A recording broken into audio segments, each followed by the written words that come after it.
మీ business విస్తరించాలనుకుంటున్నారా? మార్చి 16, 17 హైటెక్స్ లో franchise India biggest ఫ్రో expo. Chandrayaan three Aditya L1 ప్రయోగాల ద్వారా అంతరిక్ష ప్రయోగాలలో మన దేశ ఖ్యాతిని ప్రపంచ దేశాల ముందు బాగా పెంచిన ఇస్రో చైర్మన్ సోమనాథ్ క్యాన్సర్ బారిన పడ్డారంటే ఎవరూ నమ్మలేరు.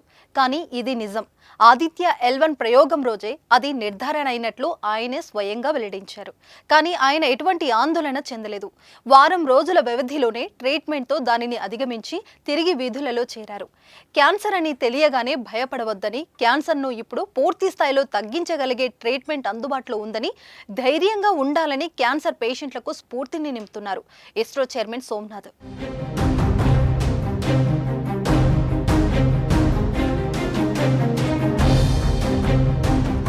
చంద్రయాన్-3 ప్రయోగం సమయంలోనే అనారోగ్య సమస్యలు వచ్చాయని, అప్పుడు అదేంటో తెలియకపోవడంతో అంతరిక్ష ప్రయోగాల్లో మునిగిపోయినట్లు సోమనాథ్ తెలిపారు.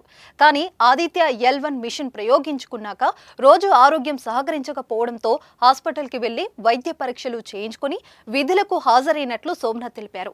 చంద్రయాన్-3 ప్రయోగం సమయంలోనే ఆరోగ్య సమస్యలు వచ్చాయి. ఆ సమయంలో దాని గురించి నాకు స్పష్టమైన అవగాహన లేదు. కానీ ఆదిత్య L1 మిషన్ ప్రయోగించిన ఉదయమే వైద్య పరీక్షలు చేయించుకున్నా. కొద్ది సమస్య ఉన్నట్లు గుర్తించారు. ప్రయోగం ముగిసిన తర్వాత చెన్నై వెళ్లి మరిన్ని స్కాన్లు చేయించాను. అప్పుడే నాకు అర్థమైంది నా కడుపులో కణితి పెరిగిందని. మరో 2-3 రోజుల తర్వాత నిర్ధారణ అయింది అది క్యాన్సర్ అని. అది వంశపార్యపర్యంగా వచ్చే వ్యాధి అని ఇస్రో చైర్మన్ సోమనాథ్ వెల్లడించారు.